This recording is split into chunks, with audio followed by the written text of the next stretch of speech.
talk to you about conclusions. So you've done all the hard work. What truly is the hardest part, I think, is the brainstorming, the coming up with the draft, the reworking, figuring out, oh, this story doesn't work, this story does, oh, I'm going to redo this, having that golden thread that goes throughout.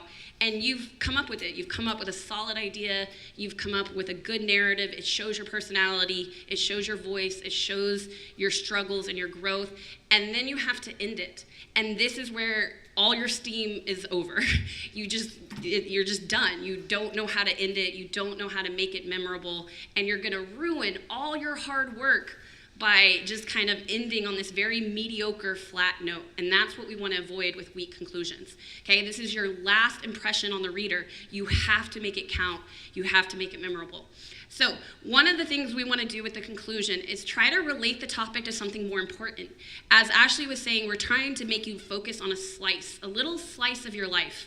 But then in your conclusion, it's time to tell us why we should care about that slice. What does that say about you in a broader context? Something you have to relate it and tell us, why is this important? Why does that admissions officer need to know this about you, this story, out of all the stories in your life you could tell? We need a sense of closure. Your essay cannot just trail off. It has to feel like it's over, but at the same time, you want to leave them, wanting a little more. They want to know a little bit more about you. They want to call you in for that interview. They want to look again, maybe spend a little more than 18 minutes on your application once they read your essay. Okay, so this essay is like a teaser. Okay, it's just a little taste of you that makes them want to come back. We want to suggest implications beyond the scope of the story. Again, kind of, implying that this has bigger and better things, that this was just a small taste of what you have to offer. And you really need to end on a memorable final note. You need that, down to the last sentence. Your last sentence should be something that they will remember. It should stick with them, give them a little goosebumps or make them laugh or something that is memorable. So here's mainly what the weaknesses are for students with conclusions. You're out of steam, you kind of get to the conclusion, you just start putting cliches down. You're like, oh, I learned a lot and I'm a better person. And it's boring and who cares, okay? Sometimes students write a conclusion that's completely unrelated to their narrative. So they told a narrative about, some struggle they had by losing a class election, and then they start talking about the environment in their conclusion and how they volunteered for this environment club, and you're like, what? Where did the environment come out of?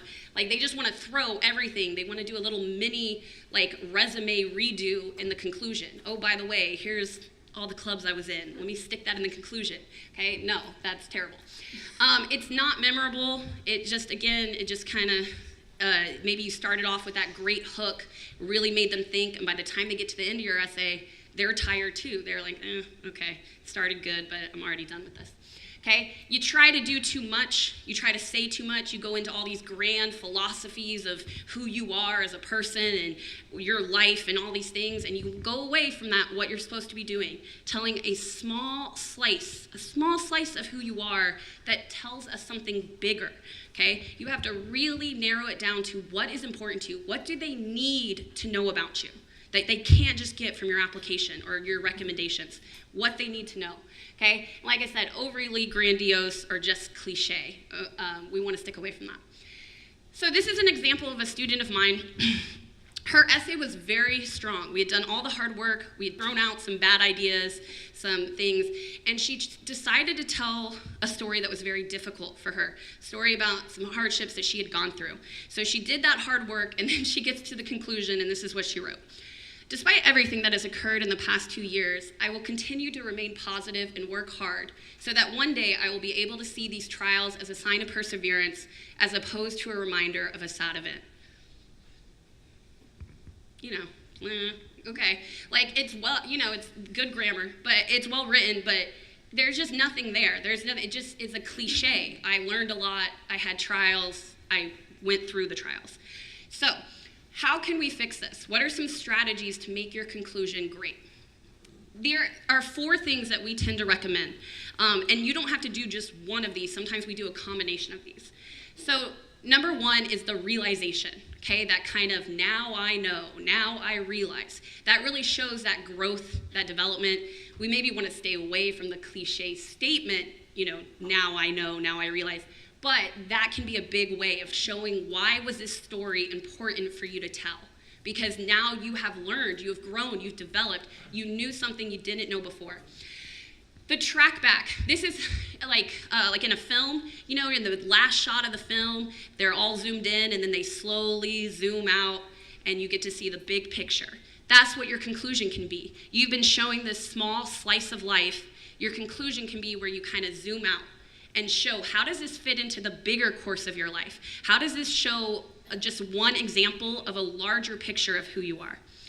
The other is the loop. This is a personal favorite of mine. It's where you have this great anecdote, this great hook that you start off with in the intro, and you loop back. You create a connection back to that hook, and it gives your essay such a nice sense of closure and makes it feel profound. Speculation. You can use this story to talk about the future. Especially, this is something that I like to do less in the Common App, but more in the supplemental essays. You're talking about your colleges. You feel like you've run out of things to say, but they're asking you, what's your favorite extracurricular? And you have to write 250 words about it. But you can use speculation to talk about how this current activity would somehow go towards your future, how you would use this experience or this skill in college or in your future career.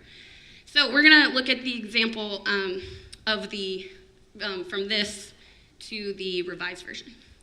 All right, so one thing just to preface this, obviously you're seeing the conclusion, you're not seeing the whole essay. So just to preface this, she started her essay with this great hook, this great little story about her dad and about how she would play this game with her dad when she was little, and he would throw her up and she would fall and he would catch her. And he would throw her up and she would fall and he would catch her.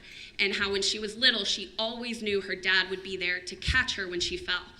So then she tells her story about some trials, some tribulations, some things that have happened, and this is what her conclusion is. So she's looping back to that story. But I survived and am stronger for this fall. I learned to love my new life that was filled with less luxury and more responsibility, but also less illusory wealth and more authentic richness. The richness of the genuine affection between my mother's brothers and me cemented our bond as we figured out this new life together and worked hard to support each other. I found new strengths I didn't know I had. In the end, I realized I didn't need my dad to catch me. If I fell, I would just pick myself back up. So you can see, even down to that last sentence, it leaves an impression. It gives you a little bit of the goosebumps. You're like, yeah, okay. You want to root for her. You like her. It's a memorable and also an important conclusion. It tells us something about her, that she's been through something and she's come out the other side.